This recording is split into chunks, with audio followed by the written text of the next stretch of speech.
Good morning. Yes, we're still in the morning. Je m'appelle Mona Fortier, je suis la députée d'Ottawa-Vanier-Gloucester et également très fière de vous accueillir ici comme coprésidente du caucus de la région de la capitale nationale et de pouvoir jouer le rôle de maîtresse de cérémonie ce matin. Before we begin, I would like to acknowledge that we are gathered today on the traditional and unceded territory of the Algonquin Anishinaabe people. We recognize and honor the enduring presence, cultures, and contributions of the Indigenous peoples, and we are grateful to be able to gather on this territory today. Alors aujourd'hui, nous sommes réunis pour faire le point sur la réponse du Canada aux tarifs imposés par les États-Unis et sur les mesures mises en place pour soutenir les travailleuses et les travailleurs, les entreprises, ainsi que nos communautés touchées par ce différend commercial. Alors que nous continuons à naviguer dans un contexte commercial toujours en évolution, notre gouvernement demeure déterminé à protéger les emplois, à soutenir nos entreprises et à renforcer la résilience de notre économie. We are here today to share how Team Canada is strong and united, and we will share how we are supporting Canadian workers, businesses and industry, and protect jobs, create some in this evolving economic during these difficult commercial trade times. I do want to recognize all of you that are here today participating to this important announcement. I do want to thank the whole team of Ideal Roofing ici. Merci pour l'accueil, Philippe et toute ton équipe, et surtout pour nous mettre nous partager vraiment ce qui se passe pour vous comme entreprise, parce que c'est vous qu'on écoute aujourd'hui, donc merci. And I do want to say I have my colleagues here are each going to present share their announcements as we are gathered today. You see François-Philippe Champagne, the Minister of Finance. We have Mélanie Joly, Minister of Industry. We have Patty Hadju, who is right here, and also Evan Solomon. They all have great long titles, so I will present them later. But it's really important for you to know that we are all here with also Giovanna Mingarelli. And I will go straight to the point because we have many ministers sharing their news today. And to start, we will start with mon ami François-Philippe Champagne, ministre des Finances. Alors à ton tour, François-Philippe. On va droit au but. Et vous avez tous un verre d'eau avec votre nom. Merci. It's made in the right order. Bonjour tout le monde. Bon matin. Hello everyone. Merci Mona de l'introduction. Ladies and gentlemen, Canadians are watching from coast to coast. I just want to start, je vais saluer d'abord ma collègue, la ministre Joly. Merci Madame la ministre. Évidemment, on sera au rendez-vous. C'est ça le message qu'on vous envoie ce matin avec la ministre Joly, le ministère de l'Économie, le ministère de l'Industrie ici au Canada. Ma collègue Patty Hadju, qui évidemment va représenter tout le secteur des travailleurs. Puis j'en profite ce matin de remercier les différents leaders syndicaux qui sont avec nous ce matin. Merci de votre présence. This is Team Canada at its best. We need our workers, we need our unions, and I want to say special thanks also to all the workers behind us. You made us proud. We're stood up for you, we're going to stand up for you, we're going to stand up for industry, we're going to stand up for business, and we're going to stand for Ideal Roofing. That's the message. That is the message this morning to all of you. Je veux saluer évidemment mon collègue, le ministre Solomon, qui a joué un rôle important aussi dans la réponse qu'on va donner. Et I want to say thank you to all my other colleagues which are joining. I won't name them because, as Mona said, there are many colleagues who are joining. But I think what Canadians can see this morning is that we stand united. We stand united in our response. We stand united in our resolve. We stand united in fighting for Canada. Et je veux évidemment remercier les gens d'Ideal Roofing de nous accueillir aujourd'hui. Philippe en particulier, très fier avec ton père. Imaginez un peu une entreprise qui a été fondée il y a près de 100 ans dans une ancienne gare ici à Ottawa. Vous entendez encore le son. Et qui est maintenant à sa 4e génération de dirigeants. Donc Philippe dirige une entreprise et qui emploie 350 personnes à Ottawa. à Toronto, à Moncton. C'est une belle histoire de réussite franco-ontarienne dont nous pouvons tous et toutes être très fiers. You are a true Canadian success story, and a big round of applause to you and the 350 workers.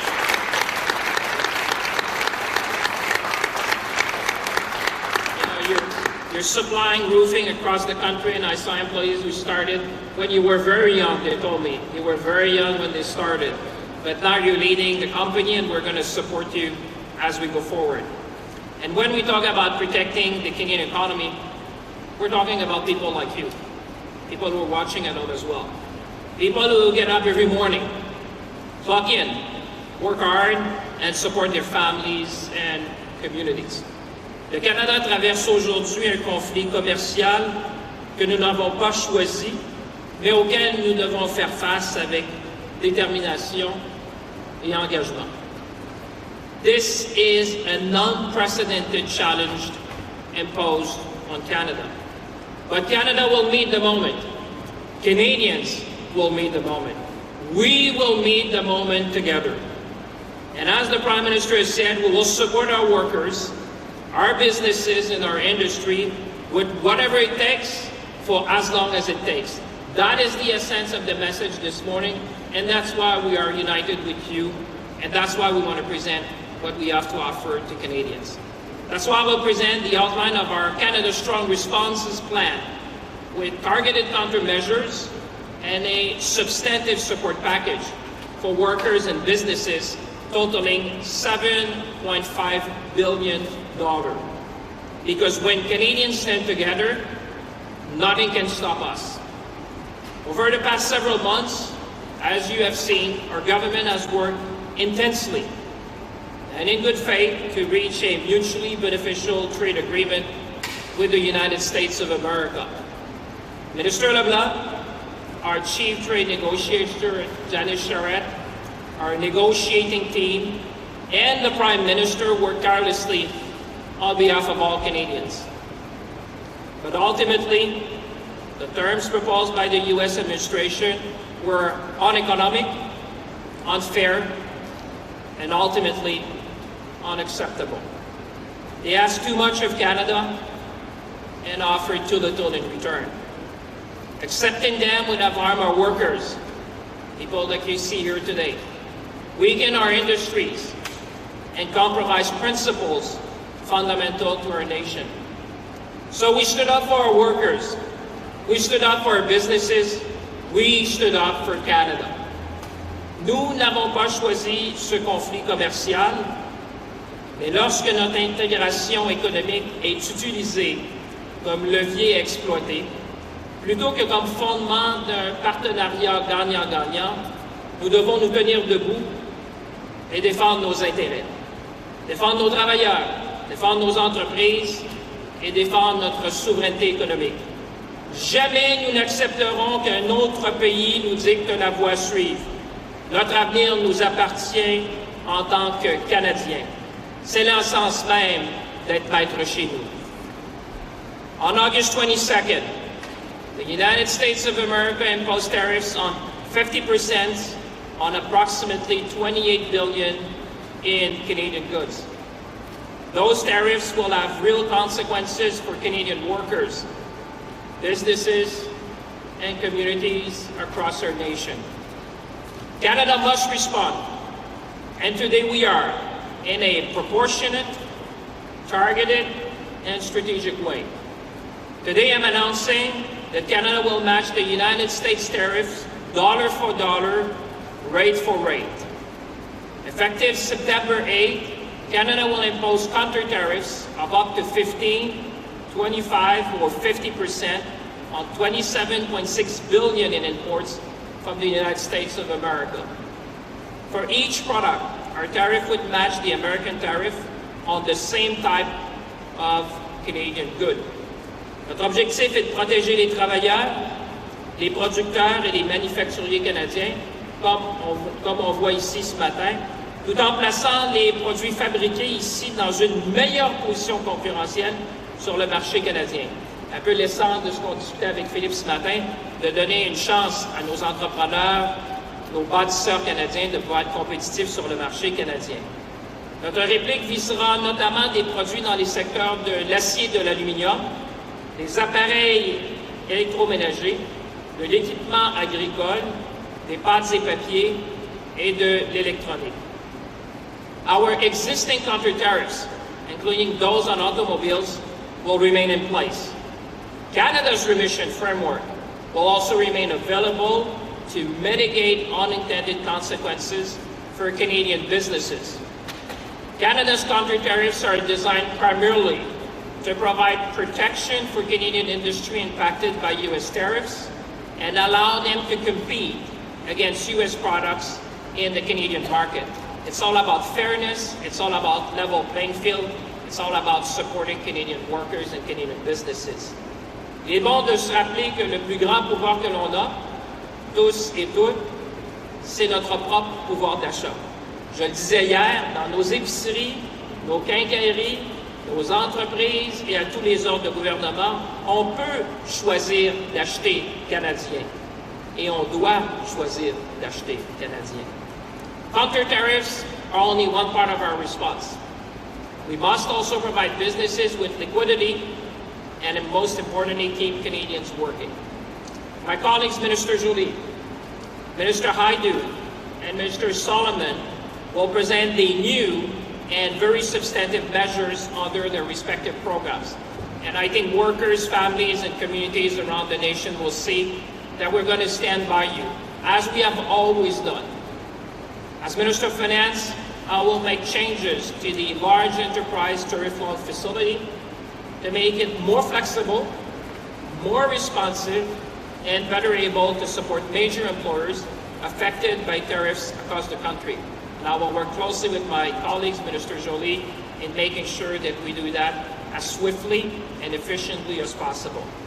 In fact, our approach is guided by three principles that we have discussed among ministers, that we are committed: rapidity, simplicity, and agility. Because businesses facing immediate pressure need programs they can actually access quickly and efficiently. That is the feedback we receive. That is the commitment that we're all making to you today. Canada can act because we enter this period from a position of strength. And I want Canadians to have confidence.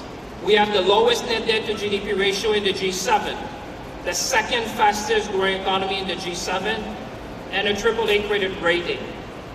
Et la discipline budgétaire dont nous avons fait preuve nous donne aujourd'hui la capacité d'appuyer les travailleurs et les entreprises aussi longtemps qu'il le faudra. So in conclusion, when the United States of America asked too much and offered too little, we made a choice. We chose Canada. Nous avons choisi de défendre nos travailleurs, nos entreprises, notre culture, nos langues officielles et notre capacité à décider de notre propre avenir. So now, let's continue to build Canada strong, because we are the true north, strong and free. Merci tout le monde.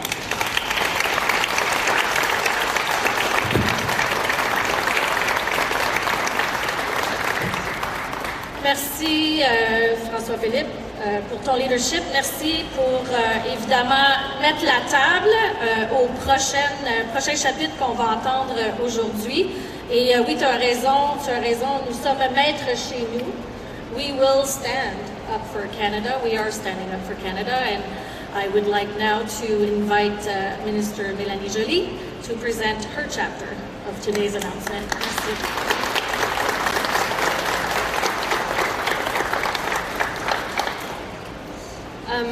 Thank you so much. Merci François-Philippe d'avoir présenté ça. Merci pour ton travail aussi pour justement nous aider à être capable de mettre en place cette réponse au tarif qui est si importante. We live in a much more complicated and dangerous world, and of course we take act of the U.S. decision. But to be frank, we've been on the front lines before, and when tariffs were imposed the first time, Canada acted quickly. We stood up for Canadian workers and businesses, and we supported the industries on the front lines, and we strengthened our economy so that Canada could weather the uncertainty. We were there then, and we are here now. And so I know that many business leaders Small entrepreneurs, workers across the country are anxious right now and concerned. We've been there and we will be there. We will protect your business, we will protect your jobs. Donc je sais qu'il y a beaucoup de préoccupations, d'anxiété présentement de la part des petites entreprises, des entrepreneurs qui sont tout à coup affectés par les nouveaux tarifs annoncés par le président Trump. On était là par le passé, on l'est maintenant. Aujourd'hui, on va être là pour vous. On va être là pour vous aider. Et d'ailleurs, on était là pour Philippe et Claude, parce que dans le fond, vous avez été affectés par la première tranche de tarifs, et puis vous avez été capable de garder votre gang extraordinaire ici, et donc, on va continuer à vous aider. Au cours de la fin de semaine, j'ai réuni mes collègues ministres responsables des agences de développement régional pour préparer le plan de match. Et j'ai donc travaillé avec Evan, j'ai travaillé avec Patty et plusieurs autres de mes collègues. J'ai également été en contact avec certains de mes homologues provinciaux, notamment j'ai eu de longues conversations avec Bernard Drinville, le ministre de l'Économie du Québec. Nous devons agir avec urgence pour protéger les travailleurs, les entreprises et les industries stratégiques du Canada. I will be heading later today to Alberta, to British Columbia and Ontario to meet with business leaders and workers directly affected by these tariffs, hear what they need from government, and make sure that our support is reaching those who need it the most. We will be agile and flexible, and we will continue to adapt as we go. We will not accept a bad deal that asks too much of Canada and offers too little in return. And of course, as François Philippe just announced, we will respond to the U.S. tariffs dollar for dollar. My job in the context of this crisis is to present the support measures for industries affected by these tariffs. And so our government is introducing a $7.5 billion package of new enhanced measures. So this package includes a lot of support through different agencies.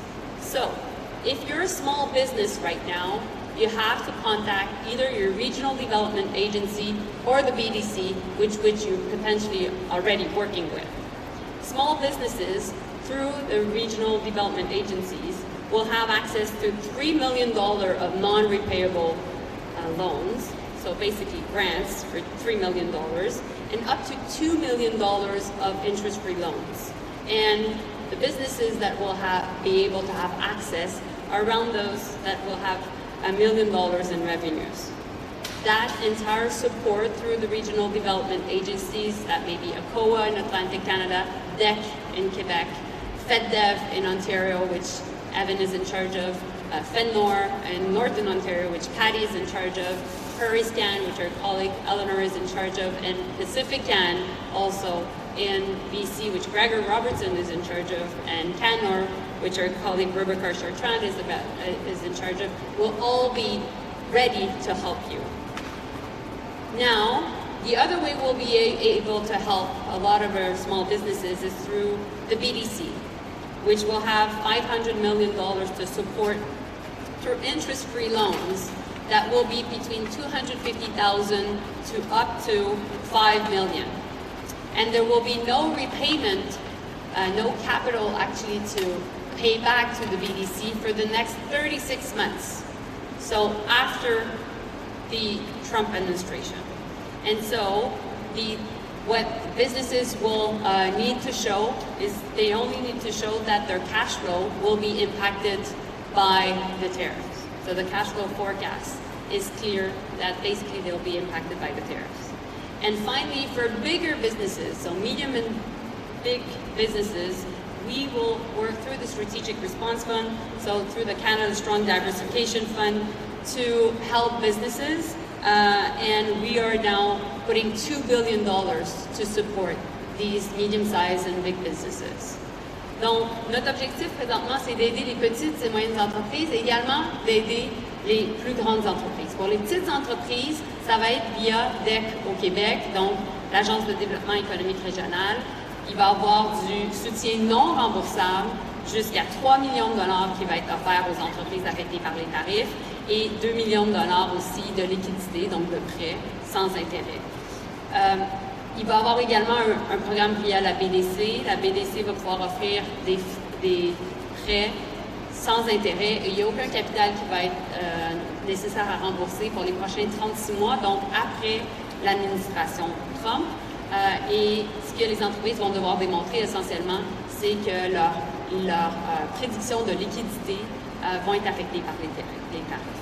Et finalement, nous allons voir également le Fonds de réponse stratégique, 2 milliards de dollars pour aider les grandes entreprises affectées par les nouveaux tarifs. Et on va aller rapidement, on va être très agile et notre objectif est de pouvoir justement vraiment être capable de répondre à la demande. Lors de la première tranche de soutien, nous avons aidé environ 1000 entreprises et nous avons protégé 36 000 emplois, mais nous savons que la demande va être plus grande parce que les tarifs affectent plusieurs différentes industries. So, under the first chapter of the trade war, we were able to support around 1,000 businesses across the country and protect 36,000 jobs. Right now, we know that there are many new sectors affected and, of course, many new businesses and jobs to be protected. The lesson from the first round of tariffs was clear. We cannot control the decisions made in Washington, but we can control what we build here at home. And we are already seeing Canadian companies step up like never before. These companies are showing us what Canada can do when we bet on ourselves. Voici comment nous gagnerons, en renforçant notre économie chez nous, en produisant davantage ce dont nous avons besoin et en facilitant l'achat canadien, l'embauche canadienne et la construction canadienne. Because economic sovereignty means having the capacity to produce, invest, and grow in Canada. Building at home is not a plan B, it is plan A. So, for many of you watching us right now, you may ask yourself, what can I do? What can I do to help? This morning I had the chance to talk with many associations of retailers to really have them on board to make sure that at your grocers, at your local shop, that you understand what are the Canadian products. And I have their support to make sure that's the case. And we will push them to make sure that that's the case. Because that's really how you can help. If you see a Canadian product, please support it. Because what is really important from this new chapter of the trade war is that actually when you choose a Canadian product, you're not only putting pressure on the US. Right now, you're protecting jobs. Because the new companies that are affected by the tariffs are actually those that you may see at the grocery store or at your local Canadian Tire. That's what you can do. And that's how we can launch this movement of resistance to what is happening to us. Et donc, c'est pour ça que c'est si important présentement d'acheter canadien. Parce que les nouveaux tarifs ne sont pas juste sur l'acier, l'aluminium et l'automobile, ce qui faisait déjà mal, mais ils sont sur des compagnies qui peuvent être à l'épicerie ou également dans les différents marchés ou les différentes boutiques que vous allez. Parce que les nouveaux tarifs sont sur des secteurs justement comme les boissons, comme l'alimentation, l'alimentaire, comme sur les produits forestiers, incluant sur les bâtons d'hockey, etc. Donc, vous avez un pouvoir sur la situation.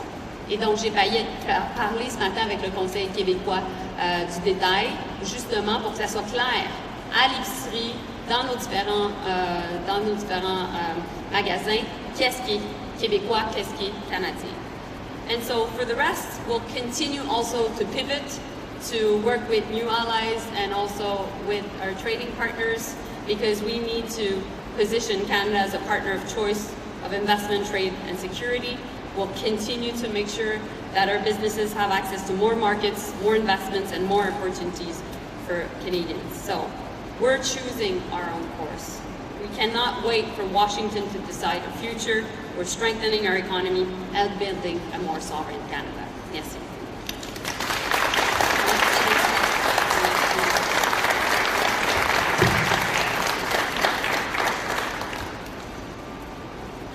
Merci Mélanie. Et moi, ce que j'entends, c'est agile, rapide et flexible, qui est super important aujourd'hui. It's really important to say that those regional economic development agencies and the BDC are strategic instruments that will help us go through the next phase, but also build on those regional agencies that understand what's happening coast to coast to coast. And now to talk about the next chapter of this announcement, I would like to introduce Patty Hadju, Minister of Jobs and Families and Minister responsible for the Federal Economic Development Agency for Northern Ontario. Merci beaucoup, Patty, d'être ici aujourd'hui.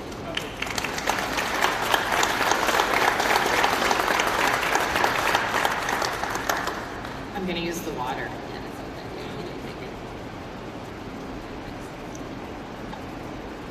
Merci Philippe et toute l'équipe chez Ideal. Votre travail, vos efforts, c'est très important pour toute l'économie et aussi pour les employés que vous avez maintenant. I'm really pleased to be here at Ideal, and I also want to acknowledge that this is a unionized shop and in fact represented by the United Steelworkers, and Kevon Stewart is here somewhere and his team. Thank you so much for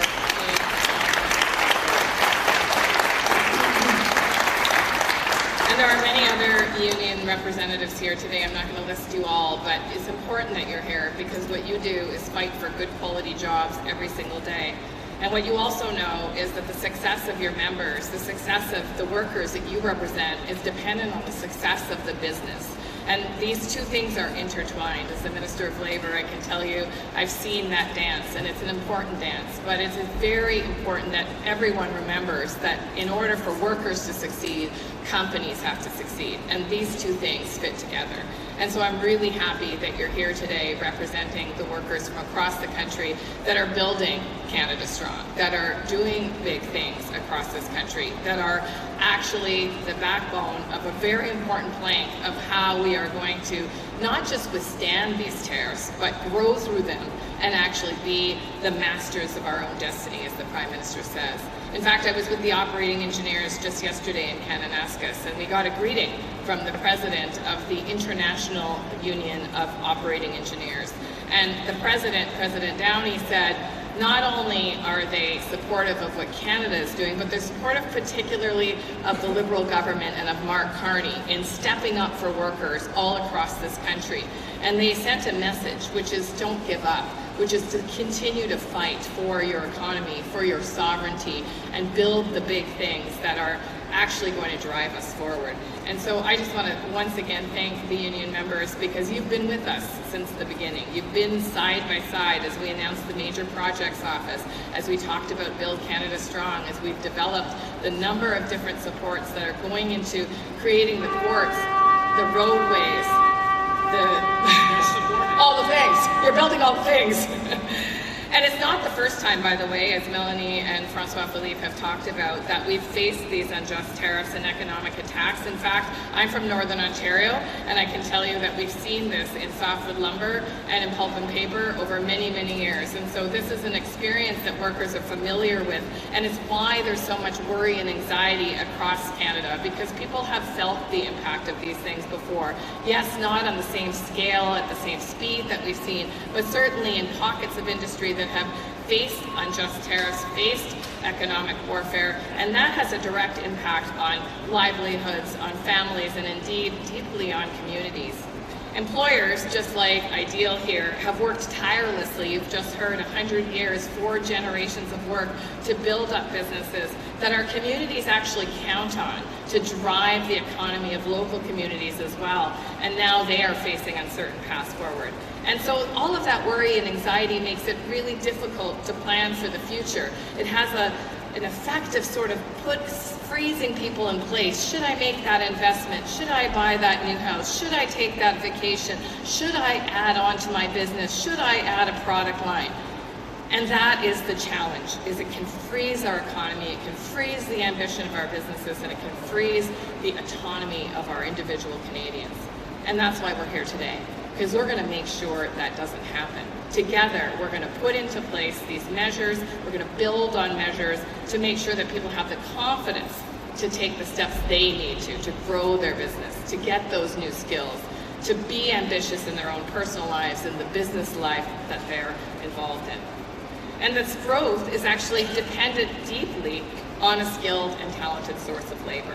And that's why we've acted so urgently as we've seen these tariffs Canadians have been supported and trained through the new Workforce Tariff Response Agreement with provinces and territories. All of them have signed now. And this is an additional investment of $570 million. It's helping 66,000 tariff-affected workers upskill or retrain as the market demands evolve. And as the unjust tariffs began to hit, the federal government introduced a number of temporary worker support measures that would provide that income stability for affected workers. And this support has helped thousands of Canadians who face job losses or slowdowns. To help employers keep their workers, even when business was slow, we made the work sharing program easier to access. Keeping skilled workers during slow times means that businesses can retain the talent, and it helps workers weather tough times for their employers. In 2025, our measures have averted about 25,000 layoffs. We also introduced the Worker Retention Grant, which helps provide employers a top-up pay to their workers, which helps them maintain closer to normal income levels as they take that training during non-worker time. You can see what we're trying to do is make sure that when a company has that time to pivot to new products, to new markets, to new processes, they don't lose all the talent that they spent years developing. It can be another hit to a business's growth if they can't keep that talent in place. We also improved job bank, adding training finders to make it easier to find training programs that meet the needs of workers and businesses. And for those workers who lost their jobs entirely, we introduced significant temporary measures to the EI program so that workers could get EI benefits efficiently, and those measures have helped. But the imposition of new tariffs means that additional threats to our workers, businesses, and communities are significant, and we need to continue to do more. Tout accord qui limite notre souveraineté, compromet notre autonomie, sape notre culture et notre langue, affaiblit nos secteurs clés ou nous empêche de développer nos relations commerciales n'est pas un bon accord. So we will double down to ensure workers and businesses can weather this storm. Canada will invest an additional $3.5 billion over 4 years to provide the stability that our economy and our people need during this time. So for workers, we'll extend those 3 EI temporary measures already in place by up to 1 year. The 1-week EI waiting period will continue to be waived so that claimants can receive benefits the minute they lose their job. Workers will continue to be able to access EI benefits immediately without exhausting any severance pay. That's vacation pay, any time accrued, so that support starts quickly and all severance money stays with the worker. 20 additional weeks of regular benefits will continue to be available for long tenured workers so that workers who need more time to find new employment have the access to additional weeks of income support. And the best news for workers is when they stay in their workplace, even during slower times, it's good news for their employers. So we're going to enhance the worker retention and retraining program to go even further than the existing measures to help employers keep their workers even in periods of reduced operations. Employers will be able to reduce employees' work schedules to as little as 2 days per week, while workers receive EI benefits to help replace a portion of their lost earnings on days not worked.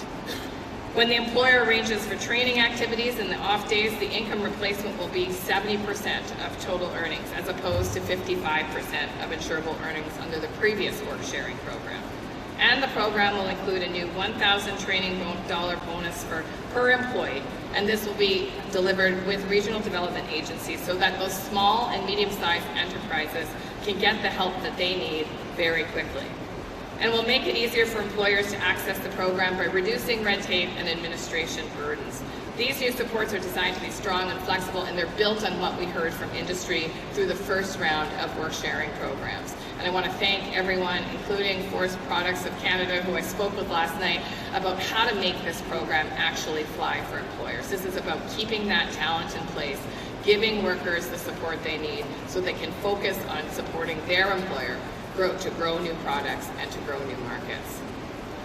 For workers, it's also a sign that we know a job is more than a paycheck. It's a purpose, it's a career. And the more people that can keep their jobs, their current jobs, the healthier and more productive our communities remain. But for those that lose their jobs, even with those supports for employers, we're going to make it even easier to get employment insurance. We're going to amend the reasons for separation rule, which ends and will end the penalization of access to EI benefits for workers who recently chose to change jobs. De plus, nous suspendons ce qu'on appelle la règle relative au motif de cessation d'emploi, mettant ainsi fin à la pénalisation effective en matière d'accès aux allocations chômage pour les salariés qui ont récemment choisi de changer d'emploi. You shouldn't be penalized from accessing employment insurance if you left a job recently to get a different job. And so we're going to make sure that you can access EI if in fact you've lost your new job. And we'll make sure that Job Bank has the best information available about what jobs are out there, including on major projects, in defense investments, or through community investments. And we'll work to make sure that job seekers are more easily connected to this valuable service. So you can see from the package of measures that Melanie and François-Philippe and I have spoken about today that we're not taking these attacks on our economy lying down. Because Canadians are fighters who stand up for their businesses and for their families and for their communities. And so we're making sure that the tools that we need to pivot to new markets, to change products or services and come out stronger than ever are there now and for as long as it takes to weather this storm. Because Canadians know how to navigate storms. They know, just like unions, that by standing up together, sticking up for each other, and finding new paths, we actually can get through anything.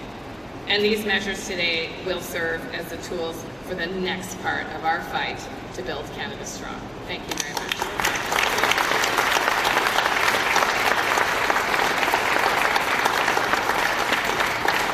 Merci, Patty. Thank you, Patty. And this chapter is really important because workers are key to our economy, and the response and the package that you just unpacked here is really important. And I know workers are very curious and will have to go and check how they will be supported. But you just laid out a lot in such little time, but you demonstrated that working with industry and finding ways to support workers is our response, and thank you for that. Alors maintenant, pour pouvoir entendre un peu plus ce qui se passe via, entre autres, le soutien d'une agence économique régionale, je vais inviter le ministre Evan Solomon. Evan Solomon, Minister of Artificial Intelligence, Digital Innovation, and also Minister responsible for the Federal Economic Development Agency of Southern Ontario, to come in and share his chapter on today's announcement. Merci Mona. Bonjour à toutes et à tous. Merci Ministre Champagne, Jolie, Haidu, Giovanna, great to see you here. Lots of great colleagues. Et merci à Claude et Philippe et à toute l'équipe ici d'Ideal Roofing de nous accueillir aujourd'hui. Quelle entreprise formidable ici, une vraie championne canadienne, franco-ontarienne. C'est vraiment une grande compagnie. Merveilleux. Thank you. Some of the employees I've met 34 years, some a year. We're here to ensure that a company founded almost 100 years ago is here for the next 100 years, like many companies. This is FedDev territory, and we are glad to partner. Look, as my colleagues have said today, the message today is about protecting workers. Incredible men and women behind us right now, businesses, and building a more resilient country. We didn't ask for this trade conflict, but we're ready for it. As the Prime Minister said, we're always ready to make a good deal, but we won't sign a bad deal. We won't now, we won't ever. The Prime Minister said that we're already giving ourselves more than anyone can take away, and we are just getting started. We have a plan, and you heard the outlines of it today, to protect our workers and to build this country stronger. So that's the message today. We're not going to bend. We're not going to break. We're going to build. And that's what we're doing. We're going to make sure Canadian workers, Canadian businesses keep building. And that's why we're here today. And that's what we've been doing since we were elected as the new government. And as the minister responsible for federal economic development here in Southern Ontario, every day I get to talk to businesses, and I travel the province to meet entrepreneurs and manufacturers and workers who are building this country strong, and I speak to owners who in this context want to protect their workers and their communities. And I just want to welcome, as Patty did, our partners in this. The people you see in front of us are our partners, and I want to thank them. The automakers, the trade unions, Chamber of Commerce, steelworkers, Carpenters Regional Council. Thank you. We're with you. We're working with the workers. As Patty said, as Mel said, as François Philippe said, we are here. Thank you for your support. And whether it's in Windsor, or Waterloo, or Vaughan, or Hamilton, or London, or in Ottawa, Toronto, or right here at Ideal Roofing, we see the same thing from our workers and our businesses. Canadians want to adapt, they want to innovate, and they want to build. I was in Lindsay and Peterborough last week. I was at Mariposa Dairy, over 200 people. Like Ideal Roofing, family started, family run, pillar of the community there. Armada Tool Works, family run, also great company, employing more than 200 people. They're creating good jobs, they're innovating, they're exporting, and they're building their communities, and they're leaning in to the future. They're not backing down. And that's important, because as we know, businesses like Ideal Roofing, like across Ontario and the country, are facing real uncertain times. But the businesses like Ideal Roofing, Canadian businesses, aren't standing still. They're focused on what comes next. And that's what today is all about. Our response is about investing in Canadians, in builders and innovators and businesses that will make the country more resilient and stronger as we emerge from this crisis. And that's why our government is investing another $1.5 billion through the Regional Tariff Response Initiative, delivered through our regional development agencies to help small, medium-sized businesses. We say that, but these are communities. These are people. These are moms and dads who are coaching in hockey. Make sure they have those jobs, manage the tariff-related pressures, and continue investing in the future. And they're partners. And I always say that the regional development agencies are like the forward operating base of the federal government. They are close to the ground. They work incredibly closely with businesses. They know the communities. They know the chambers of commerce. They know the leaders. They know the ground up. And that's why they are such a critical part of our response. When uncertainty hits, relationships matter, and we know that businesses need more than words of encouragement. They need investment, they need partnerships, and they need confidence, and that's what the plan that the Finance Minister, Industry Minister, ESTC for Patty, that's what we've outlined today. And let me just say that Ideal Roofing is maybe the best example. Depuis presque un siècle ici, Ideal Roofing contribue à bâtir la collectivité canadienne à l'économie de notre pays. Founded right here in Ottawa, 1929.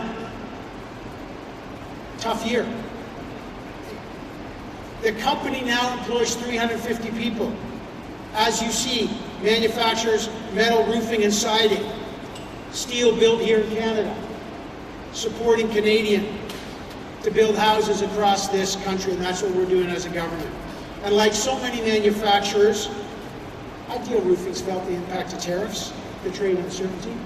They export. We have the best businesses in the world here. We're exporting around the world. We want to continue that. The easiest thing would have been to pull back and wait, to pause, to let the uncertainty freeze growth. Instead, Ideal Roofing, like so many companies, have chosen to invest, to get on the front foot. They're choosing to build. And that's why I was so proud that with $700,000 of investment through the Regional Tariff Response Initiative, through FedDev, Ideal Roofing is now investing in new advanced manufacturing equipment, and we just saw it when we toured. There'll be more in other factories around the country to strengthen the company's productivity and competitiveness. Claude and Philippe, his team, I'd say your family, but I'm sure you've been here so long, you're like family already, are making sure that not only they get through the crisis, but they're going to be stronger when we come out of it. And that's exactly what the rest of the country's going to do. It's the kind of company we want to support. That's why we're proud to be here. It's how Canada succeeds. We invest, we innovate, we build, we fight. And I've seen that at Mariposa Dairy and Armada Tool Works, or Comoldco in Guelph, the mold makers, the auto sector, the parts makers, tool and die makers, determined and ready to compete. So to the team, to the workers at Ideal, thank you for continuing to do this. Thank you for giving us a real example. Lead, invest, persevere, grow. And to the other innovators in Southern Ontario, FedDev is with you, the government's with you. As Francois Philippe said, it is going to be simple, agile, flexible. We are here to partner and make this work pragmatically. We'll get through it. We got a plan. This government was elected knowing that the world was changing. It's changing. We're ready. We've got the fiscal firepower, and we've got the plan. We're in a fight today, but know this, with companies like Ideal, with the support and the innovation, we'll get through it stronger. So I want to thank you very much. Merci beaucoup. And thank you for hosting us here at such a great company.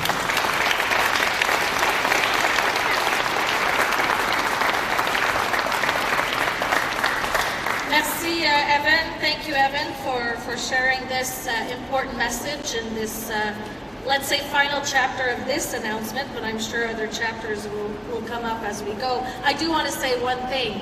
I think we heard a very loud message today. Today, we buy Canadian.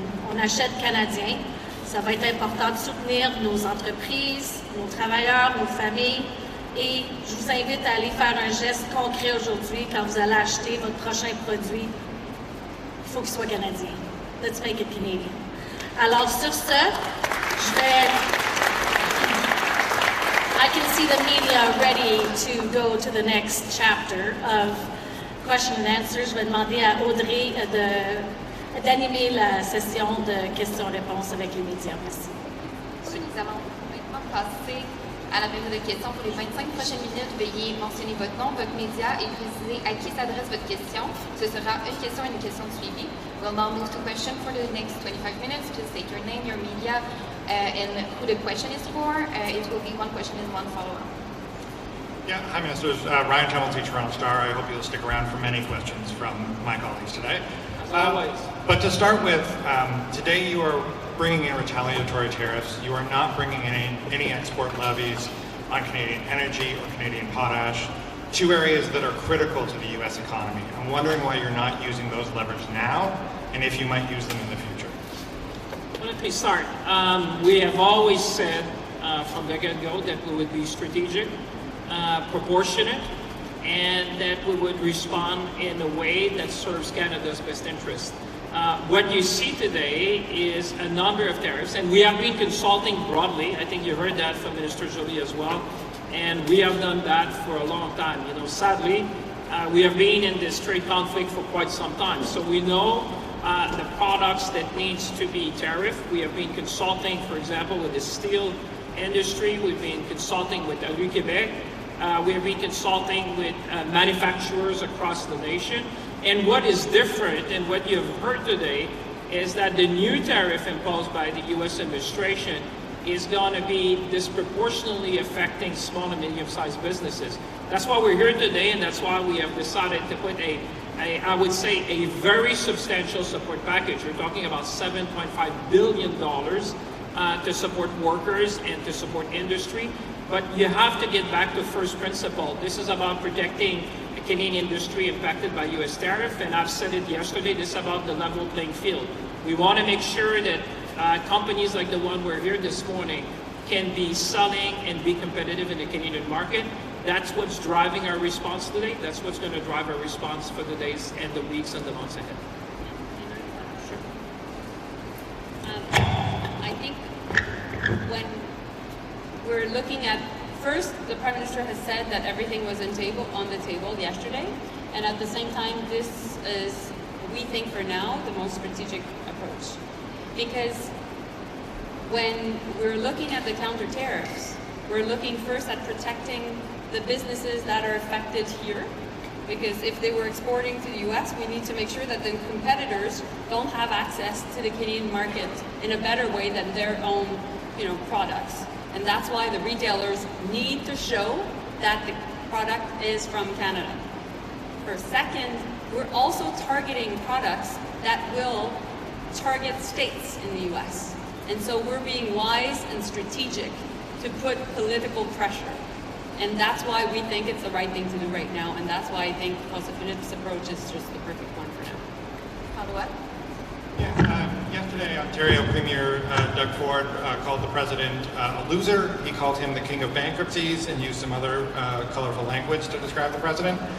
I'm wondering if you think that hurt the relationship, and if anyone in the federal government asked him to tone it down. Listen, we have seen this for a long time. Minister Joly and I have been both Foreign Minister of Canada. We have been engaging with the U.S. administration for a long, long time. And one thing I've learned is not to comment on every remarks that is being made on either side of the border. My job, our job here this morning, is to fight for Canada, is to fight for our workers, is to fight for industries, is to bring the support to make sure that we give them a bridge when we have more stability in our economy and certainly in specific sectors that are affected by the U.S. tariff. That's what Canadians are expecting from us. They're expecting each and every one of us and the Prime Minister to stand up for Canada. That's why we did in our trade negotiation, to pivot, to make sure that we support the workers behind, the families, the communities across our nation. And at the same time, and I think that's been mentioned by my colleague, Plan A has always been to build Canada, to remove interprovincial trade barrier, to make sure that we diversify. I'm going to be hosting the Finance Minister of India just tomorrow, 5th largest economy in the world, 1.4 billion people that want to trade with Canada, and at the same time to make sure that we do big things in this country. This country is a nation that does big things. Just think about Churchill Falls we did recently. That's another James Bay. You know, a whole generation of people have dreamed about that. 20,000 jobs. You're talking about 70 billion of investment.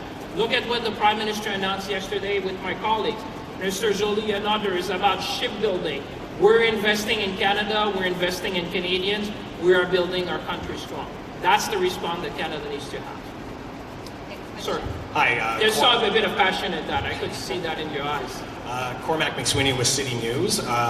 The Prime Minister briefed opposition leaders today on the state of talks and these measures here, but Conservative leader Pierre Poilievre is out again demanding that the government release the draft text of the deal that was on the table that you walked away from, saying Canadians have a right to see what you walked away from. Also demanding a recall of Parliament as soon as possible so that this can be debated, and he's calling for more tax relief. He's got a list of different tax measures he wants you to take action on. So can you respond, will you release the draft text? Why or why not? Will you recall Parliament? Why or why not? And could there be more tax relief on the way? It's a very smart way. You have 3 questions in one. I'm just looking at your colleagues. They're learning. The first thing, listen, this is probably the most publicly advertised, negotiation of a trade agreement I could recall. You know, you've seen a number of media briefings. Minister LeBlanc has been out there with Janice Charette, our trade negotiator, briefing journalists, briefing Canadians at every step of the way, the Prime Minister as well. I can remember one trade negotiation which got more coverage than the one we're going through now. So in terms of transparency, I think Canadians have been able to follow that even on a daily basis. When it comes to recalling Parliament, listen, our job is to do the important work that Canadians elected us to do, is to put the measures in place, make sure we consult. We're consulting broadly with Canadians. I had the Finance Minister's meeting yesterday. The Prime Minister talked to the Premier, Minister Joly, Minister Salmon, Mr. Adu. We're crisscrossing the country, engaging. You saw the union leaders in front of us. We're talking to every Canadian, every stakeholders, because this is our moment. This is a moment to stand up, and we're willing to listen to whomever may have ideas in the opposition to say, how can we perfect what we're putting forward. This is a Team Canada moment. And the last thing in terms of tax measure, listen, we already have probably the most competitive set of measures in the G7, but we're always looking at ways to support workers, to support businesses, especially small and medium-sized businesses, as we're looking at this particular period.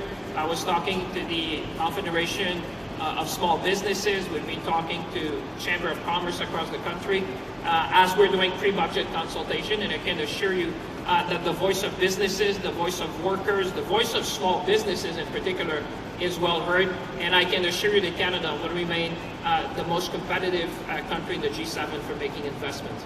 Madame Joly, go back. Well, thanks for the question. And if the Conservative Party and the leader of the Conservative Party want to be helpful, they could stop voting against things like the Spring Economic Update that had $6 billion of investment for skilled trades training in this country. You know, there are pockets of this country that really need skilled trades workers. I'm looking at these unions who come to me on a regular basis saying, we'd love to have more members. We'd love to be able to have the capacity to get more members through their Red Seal. And so we listened, and $6 billion in the Spring Economic Update is dedicated to attracting people to the trades, making sure they finish their Red Seal, and helping employers hire those apprentices to actually ensure we have the talent and the labor we need to build major projects, to build community infrastructure, to ensure that there's machinists and all kinds of folks in the manufacturing sector that are ready and able to do the work that many companies are still looking for the talent to do. And so what I would just say is there's work to be done, and we would hope that there's less obstruction in the way that we're actually really pulling together with employers, with unions, and indeed with tradespeople and workers of all kinds to make sure that we have the talent we need for the challenge at hand.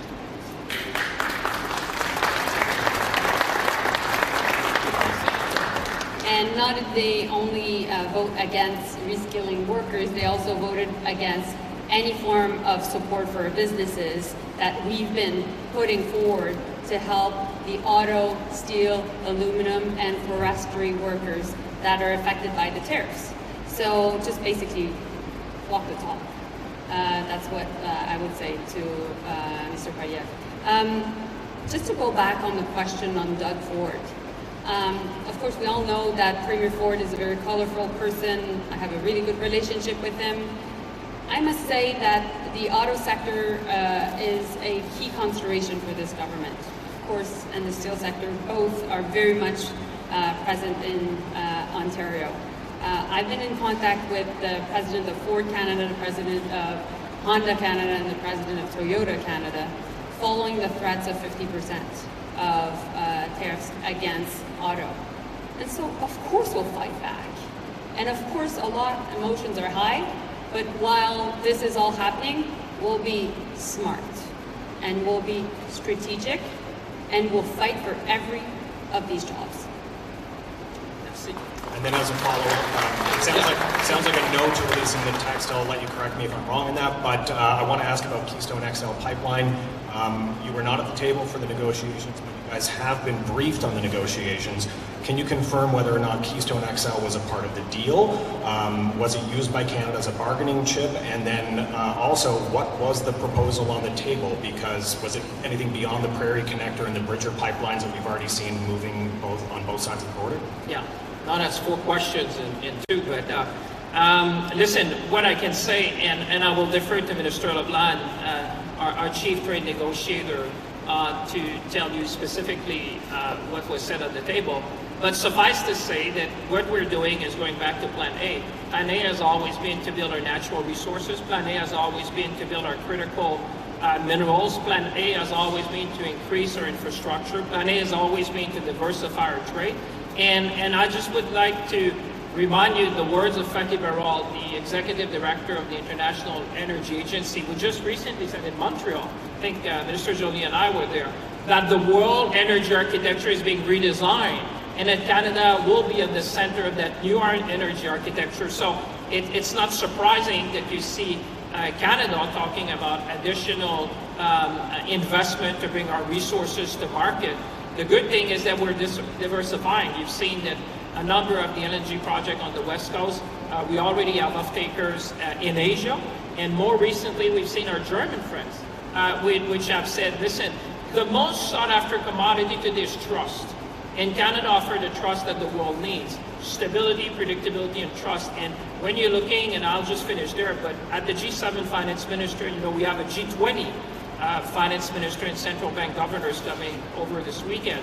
I can tell you that today you see the nexus between energy security, food security, economic security, and national security. So it is very timely for Canada to make these big investments and make sure we can bring our resources to market.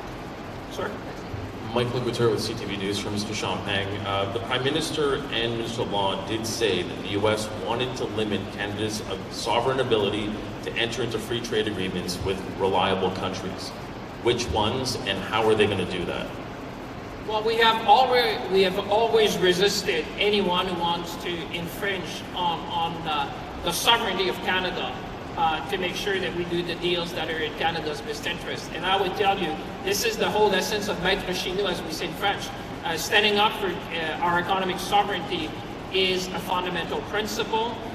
When people try to impose or somehow have language that could, in a way, restrict the ability of Canada to choose who they're going to be partnering with, what are they going to be selling, and what, under which conditions that will be made, I think it is right, it is fundamental for Canada to stand up and to say, no thanks, we're not going to do that. We have never done that.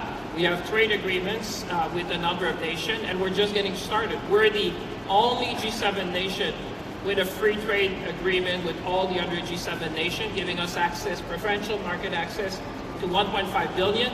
My colleagues were there when we did the one with Europe. We did the one, the TPP with our friend in Asia Pacific.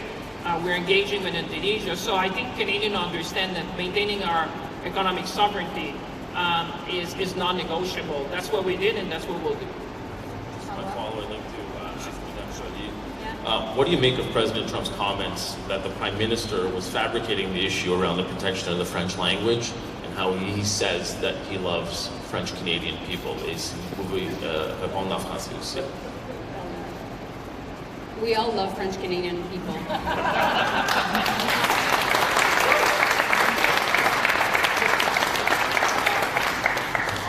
I'm in love with one too.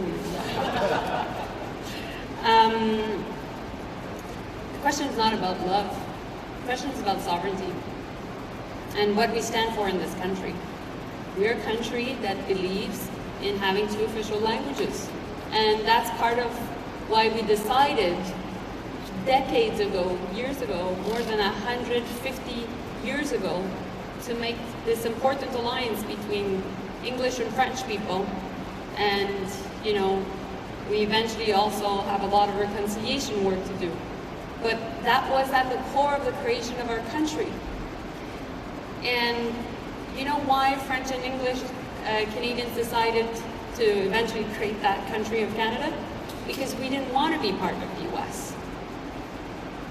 And so that's part of our DNA. Now, forward 150 years later, we need to make sure that we continue to protect that strong alliance. And that is why making sure that we are sovereign, that we're able to take our own decisions when it comes to protection of our bilingualism is key. And I think, of course, French Canadians agree with that, but I really think also English Canadians do so.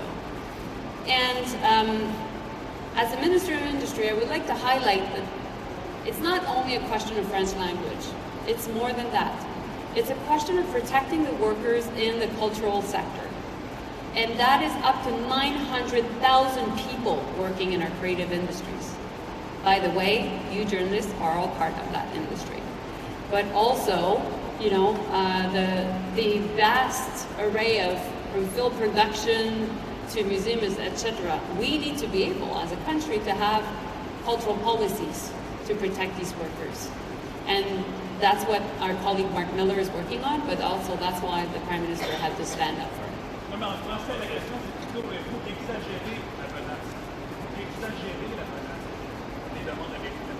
Premièrement, juste pour répondre à la question en français, on aime les Canadiens français, on aime les Québécois. C'est pas une question d'amour, c'est fondamentalement une question de souveraineté. D'être capable d'avoir un pays qui est capable de protéger sa culture et son fait français. Donc, je n'irai pas dans les détails des négociations. Mon rôle dans le contexte des négociations était, via mon ministère, de fournir toute l'information aux négociateurs sur l'impact des tarifs et l'impact potentiellement de l'entente. Mais ce que je peux vous dire, par contre, c'est que tous les pays au monde qui se respectent ont des protections sur leur culture, ont des formes de politique culturelle. Et dans le contexte des négociations avec l'Europe n'a jamais laissé aller sa souveraineté culturelle, sa souveraineté numérique. Et donc c'est important aussi que nous, on le fasse. On va continuer à le faire. Good morning, Ashley Brooks, CBC News. Minister Jolie, this morning, President Trump said that since he doesn't expect to do much business with Ontario anymore, that he's seriously considering renaming Ontario the Lake America. Where do you think his head is at, and is there anything you can do to stop that? I didn't hear the last part, sorry. The question part? Just before. You said... President Trump said he's seriously considering renaming Ontario, Lake America. Okay, sorry. Is there anything you can do to stop that, and where do you think his head is at? We'll always call it Lake Ontario. Period. We're proud of our Great Lakes. We've navigated the, St. Lawrence River, the Great Lakes, for thousands of years. And it was part of the foundation of our country. And we'll just stand up for what we have. And meanwhile, I really think that while all these shenanigans are happening, we'll just be smart. And we'll be strategic, and we'll fight back.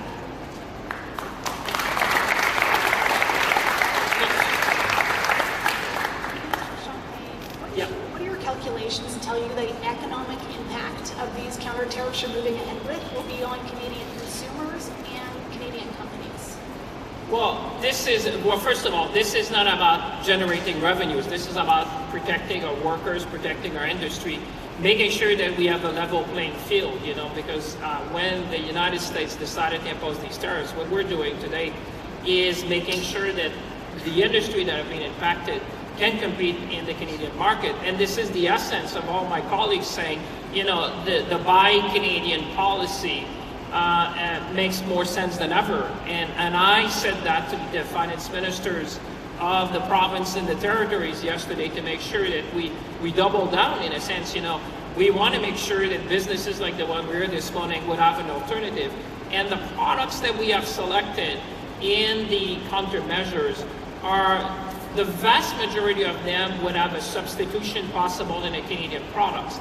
And that's a way to make sure that we would support small and medium-sized businesses across the country. So to answer your question, like I said, we will publish our estimate when we come to the budget 2026. But for the time being, I would say with the measures we're putting forward, this is really about supporting Canada, supporting worker communities and businesses. That's what is driving the 7.5 billion. This is all about mettre chez nous, as we say in French, making sure that we support the people for as long as it takes with what it takes so that we can cross that bridge to days where we won't have to deal with these tariffs. I'm really sorry, we will take one last question in French, please. No, come on. Mackenzie Gray with Global News. And the question's for Melanie Joly. You just said we're also targeting products that will target states in the U.S. Can you outline what products are being targeted and what states are being targeted? François Philippe has that list. It includes, how do you say, appliances. It includes food products and beverages, etc. But we can highlight you exactly with the vast list. The list is, quite consistent.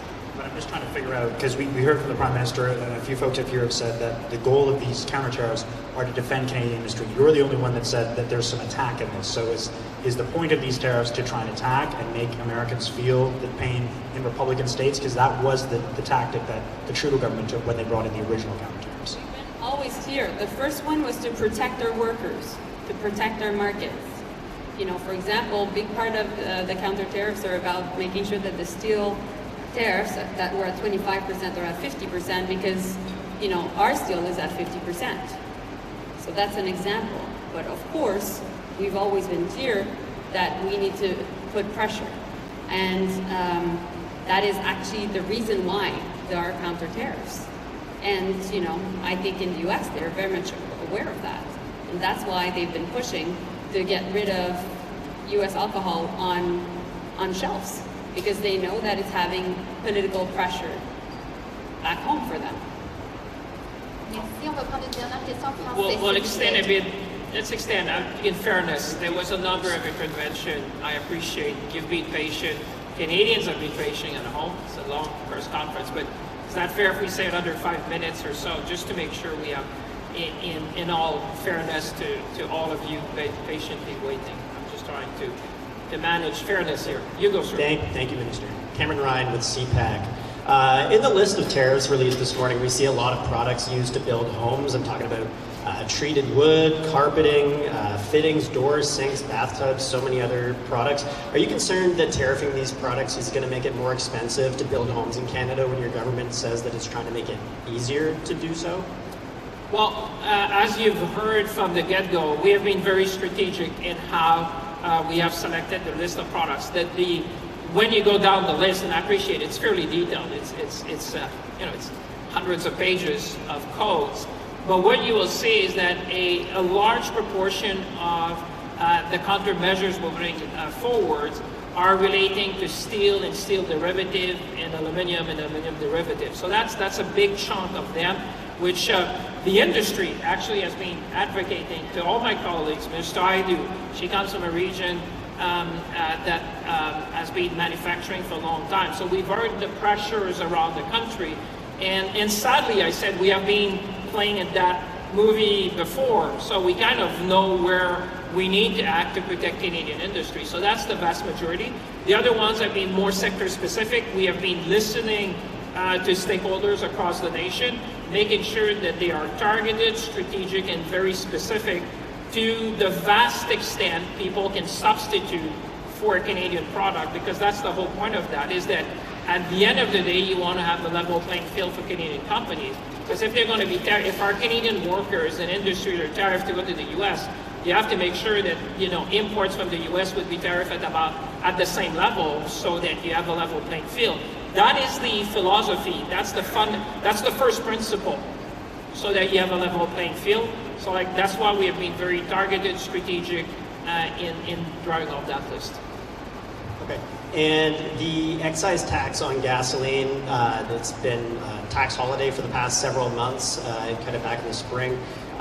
Do you plan to keep that gas tax when it expires in, I believe, September 8th? The Conservatives are calling for you to keep it. First of all, let me thank you for your question, because whilst we're talking about all that, this has, and I think Minister Joly highlighted that a bit with Minister Aidu and Solomon and colleagues, this is creating a lot of concern around the country. I mean, the situation we're living through.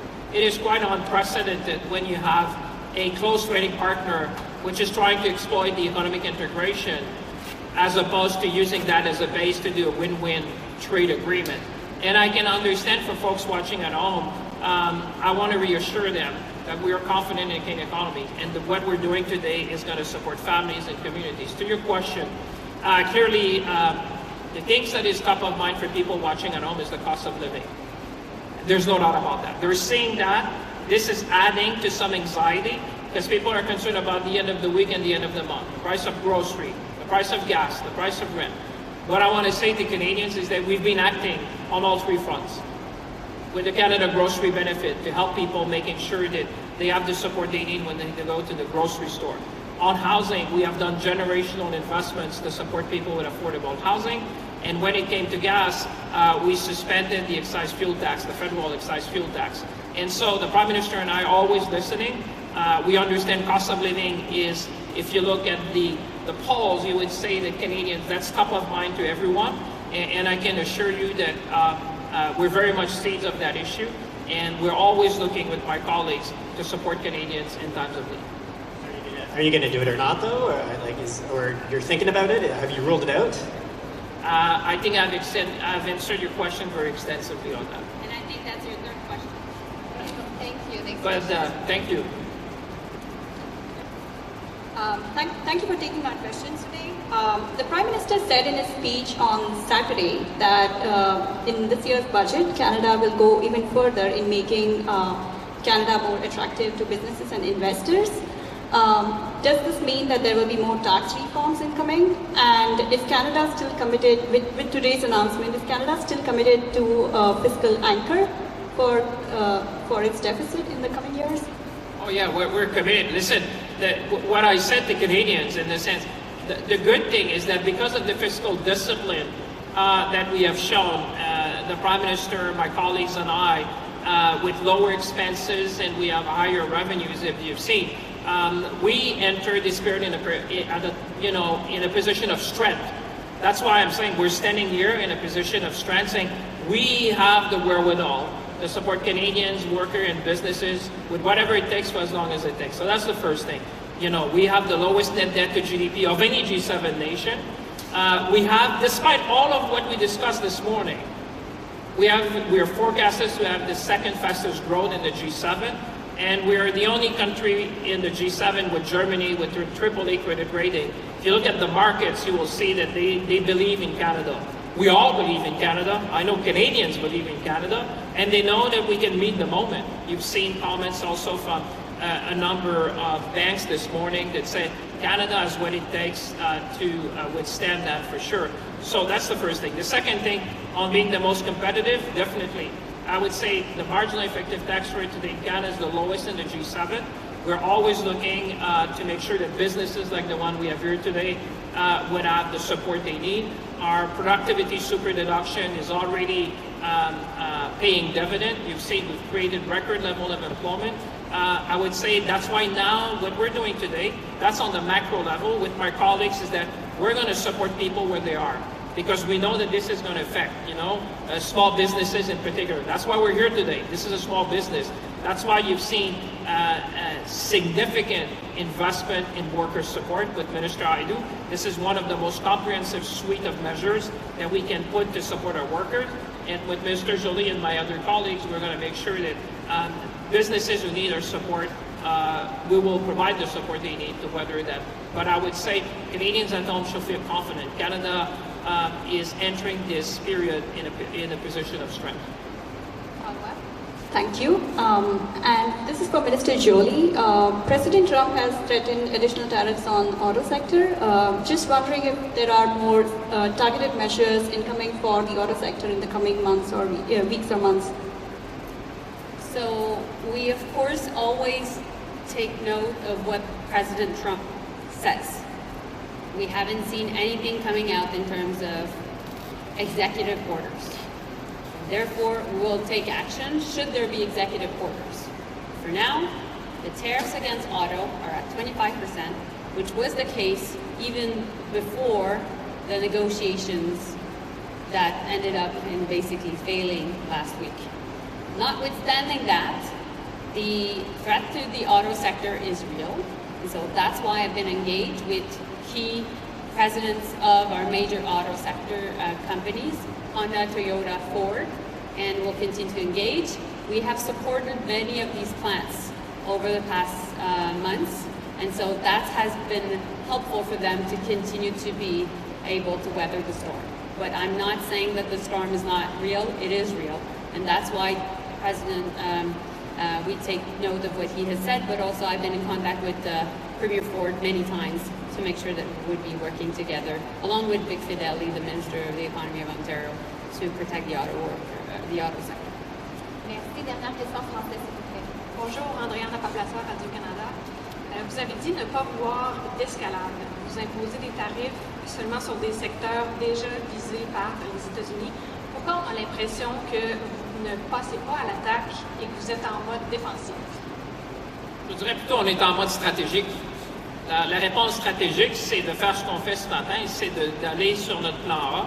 C'est-à-dire, on est dans un conflit commercial qu'on n'a pas choisi. Mais il y a une chose qui est claire qu'on a démontrée, c'est qu'on va se tenir debout. On va se tenir debout pour nos travailleurs, pour nos industries, pour nos entreprises. On va se tenir debout pour notre langue française. On va se tenir debout pour notre culture.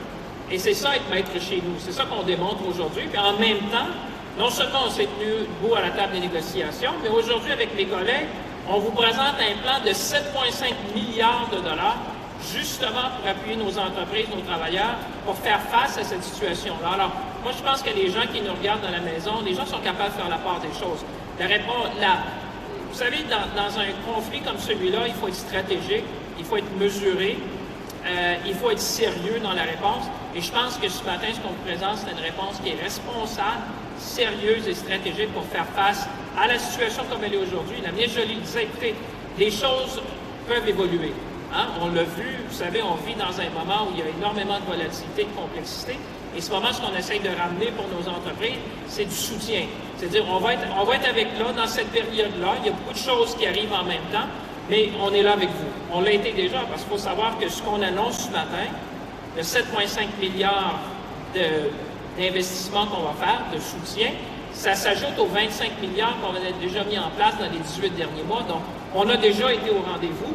Et là, ce qu'on fait avec la ministre Joly, la ministre Nadeau, c'est qu'on bonifie un nombre de programmes, justement, pour être sûr que ça soit simple, que ça soit flexible et que ça soit accessible aux entreprises chez nous. Est-ce que je peux juste ajouter une petite chose? Je pense que on est en guerre tarifaire, on a des lignes de front, puis on les défend.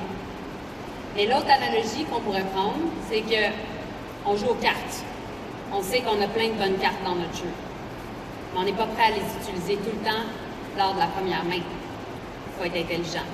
C'est ce qu'on fait. Avez-vous évalué l'impact que vos contre-tarifs vont avoir sur les ménages canadiens? Et si oui, est-ce que ça se compte en millions ou en milliards? Et on est dans les débuts de cette nouvelle ère tarifaire, c'est-à-dire de l'augmentation des tarifs qu'on a vus. C'est pour ça qu'aujourd'hui, on répond de façon très importante.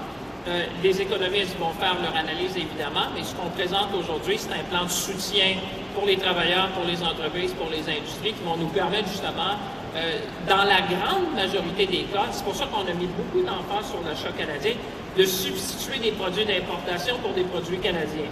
Alors, je vous dirais qu'il est un peu prématuré de juger de l'impact économique de tout ça maintenant, parce qu'il va y avoir un facteur de substitution, c'est-à-dire que des gens qui importaient des produits des États-Unis vont choisir des entreprises canadiennes, des entrepreneurs canadiens. Et évidemment, quand on arrive à substituer ça, bien, en plus du programme qu'on vient de mettre en place, moi, je vous dirais que vous avez vu les commentaires des grandes banques ce matin, certaines d'entre elles disaient que le Canada est bien placé. Et comme je le disais, on est dans une position de force parce qu'on a été des gestionnaires responsables et prudents. Le cadre fiscal du Canada est le meilleur des pays du G7, donc on peut faire face à cette situation-là. Et c'est pour ça qu'aujourd'hui, on se tient debout pour nos travailleurs, pour l'industrie, pour le pays. Et c'est exactement ce que les Canadiens s'attendent de nous. Merci tout le monde. Bonne journée. Merci.